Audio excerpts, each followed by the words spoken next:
ఆయన ఏం చెప్పాడు, ఒక అమ్మాయిని చూడగానే లవ్ ఎట్ ఫస్ట్ సైట్, అమ్మాయిని ఇలా చూడగానే, ఇలా పాస్ అయిపోతుంది, ఇలా చూడగానే అమ్మాయి గురించి వర్ణించాలి.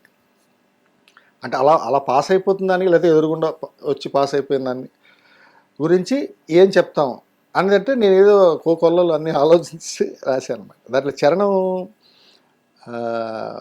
కొంచెం తమాషాగా ఉంటుంది, గమ్మత్తుగా రాశా. అమ్మాయిని ఇలా చూశాడు, అది పాడి వినిపిస్తా ప్లీజ్.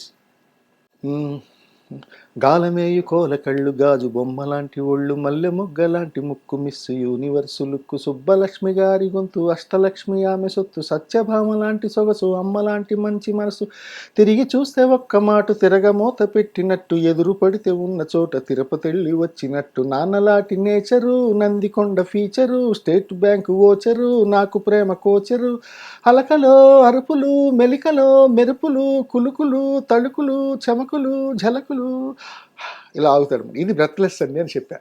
ఆయన వెంటనే చాలా బాగుంది, చాలా బాగుంది. ఆయన వెంటనే ఏదో మీలాగే చప్పట్లు కొట్టి ఎవరైనా అంటే ఆయన అర్థం కాదండి, ఇప్పుడు నేను గంటలని చెప్తే మీరు 20 నిమిషాల్లో వచ్చారేంటాను.